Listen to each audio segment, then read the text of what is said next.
Okay, hello everyone.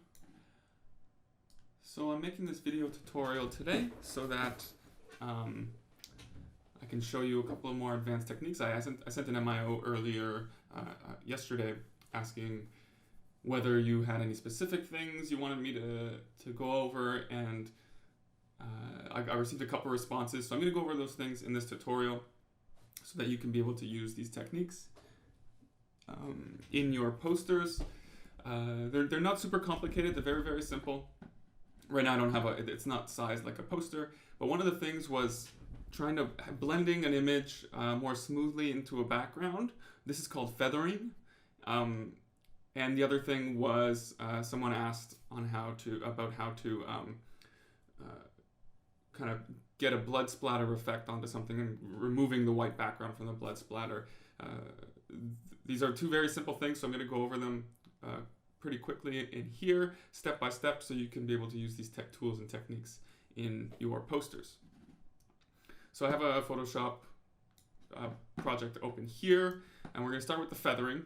I'm going to bring in an image. It doesn't really matter what image it is for me, just to show you. So I have one right here from my DM1 class.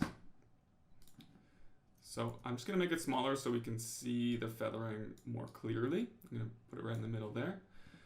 Remember, double click to get rid of the transformation tool. And to be able to make these changes, you always need to rasterize your layer when you bring in a new photo. So I'm going to do that. You can do that by right clicking the image in your layers panel and clicking rasterize layer. And there you go. Now we can make the required changes. So let's say we want to blend this image. We don't want it to be such a harsh cut into the background. We want to blend it more smoothly into the background. How do we do this? Well, it's fairly simple. What you're going to do first is you're going to go up here to your marquee tool, and you're going to want to go to the elliptical marquee tool, which is the circle. So you have the rectangle, you have a row, and you have a column. You're going to go for the elliptical marquee tool. And you're going to make a selection. Make sure you have the layer that you want to put the feather on selected. And you're going to make a selection, a circular selection. If you hold down Shift, it could be a perfect circle. You're going to make a selection in the image that you want to feather. So there you go. I made the selection. It doesn't need to be perfect. It just needs to be a circle, a selection. So now we're going to go find the feather tool. So you go up to Select here in the top bar, and then you go down to Modify, and you select Feather. You're going to want to experiment with the different sizes, but we'll put 25 in for now, and then there's a way to kind of go through the array of feathering options after. So we'll put feather at 25 for now. Select OK. And there's no change yet. And that's okay. That's okay. Because we're going to have to do something else first. You are going to go up to Select, and then you are going to go to Inverse. So you're going to inverse your selection to select everything else in your image. Inverse. So there you go. Now you can see the selection is now on everything outside of that circle. As you can see the selection, little ants going around the rest of the canvas. And then you're going to go in to select the color that you want the feathering to be in. I mean, you could choose any color, but it should be the same color as your background. You could always use the eyedropper tool to go select the actual color of your background. But I'm just going to make it white right now because I know the background is white. So I'm going to select OK. So that means it's going to feather into white. It could feather into red. It could feather into any other color that you'd like.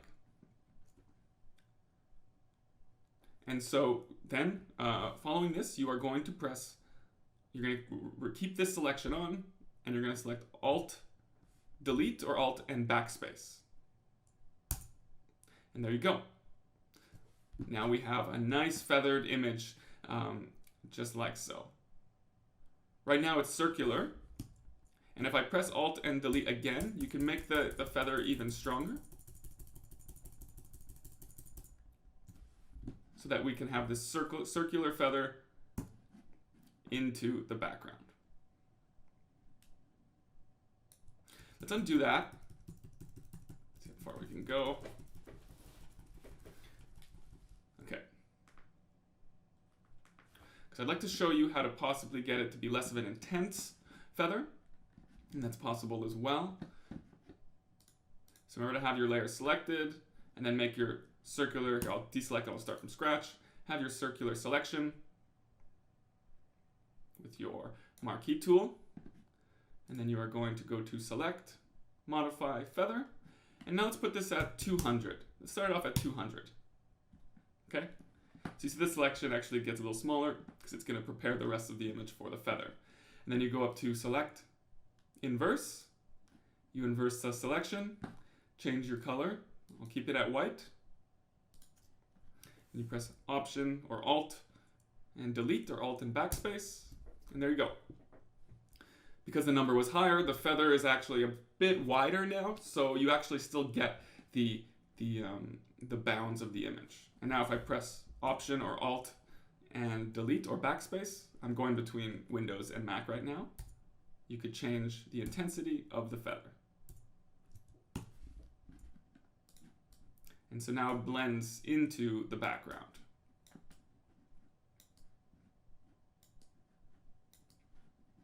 So that's a basic feathering technique. And it's fairly simple if you're just trying to blend an image into the background. Now the second thing that was asked, let's delete this layer, throw that into the trash, go back to our white background. This is just without a background. Another thing was asked was, what about if they wanted a blood splatter effect, and the blood splatter was on a white background? How do we get rid of that white background? Well, it's fairly simple again. You're going to want to find your blood splatter image. I have a bunch loaded up here. You could actually find some that are already Photoshop files that don't have a background. So you could bring those into your Photoshop file and not even worry about having to remove the white background. You just have to Google online, like blood splatter Photoshop, and it'll give you a PSD file with the blood splatter that is ready to work with, because it has no background. So if you don't want to go through this process and these steps, you can actually just find the image that's ready to go and ready to work with. But I'll show you just quickly how to possibly get rid of a white background if there is one. So I'm going to, this is a weird image. I'm just going to, I'll copy this and I'll paste it into our project file. Okay, so this blood splatter has, it's not great quality, but it has a white background.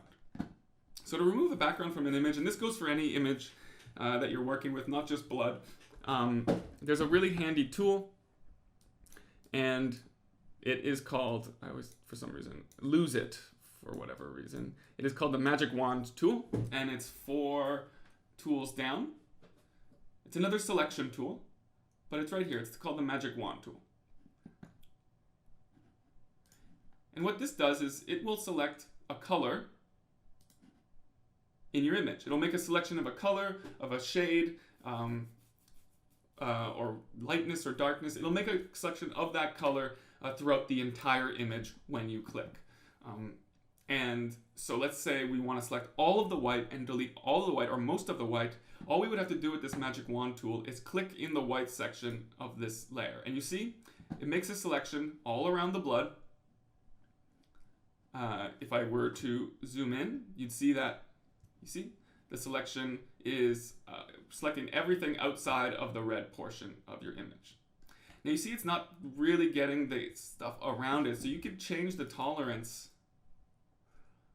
If you lower the tolerance,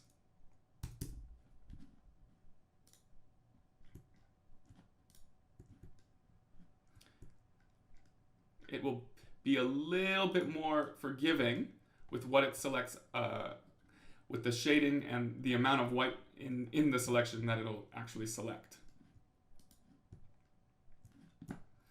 So here I have all the white selected. It's very simple with this tool. You just have to click on the color that you want to select, because let's say I were to select the red. You see, it needs to be The selection needs to be connected. So if I wanted to select the red, this would actually be incredibly hard because I need to go through and hold down Shift and select all of the red parts of the image, right?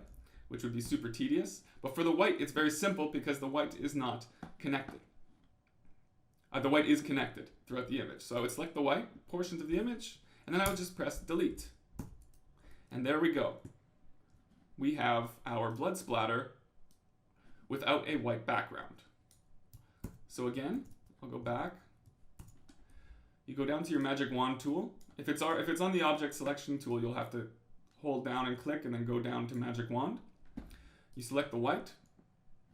Mess around with your tolerance just so you have enough of the red that you want. And then if there's any places where there's white in between the blood, you would need to hold down Shift and click. So like right here, right? You don't want that white that's still in the image, so you'd have to hold down Shift to add to the selection and click. And there we go. There's other portions too, but I won't worry too much about that now. You could go in and clean it up after, right? Like that and that. But that's something you could always clean up after, or maybe you don't really mind and you're okay with it not being perfect.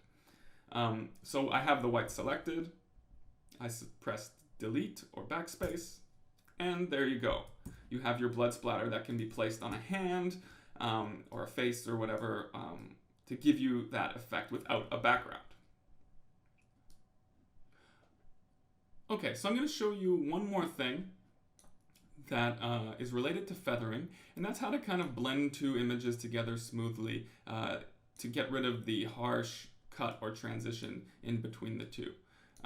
So I'm using this mosaic again. I guess it's kind of hard to see the transition here, but let's say I want to blend these two together right over here, and just to have it look smoother rather than such a harsh cut in between both. So how am I going to do that? It's not going to be in the same way that when we went to select modify feather. Instead, it's a little bit more complicated, but still pretty simple. So you want to select your top layer here, which is my treetop mosaic copy. It's this layer.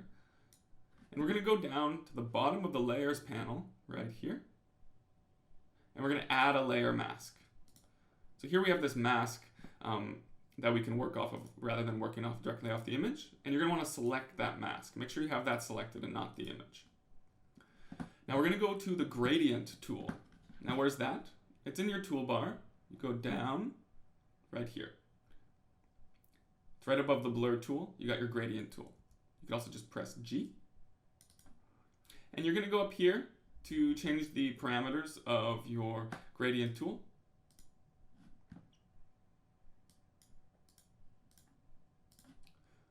Actually, it should be okay. I think that it's all good.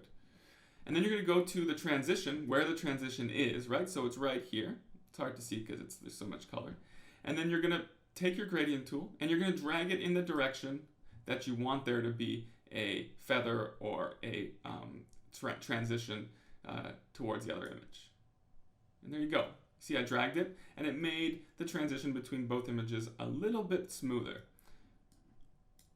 It can take a bit of adjusting. You can make it longer to get a bigger transition, a bigger blend. You can do it in different directions. You don't want to go that way. You want to go from the top one to the bottom one to blend the two images together.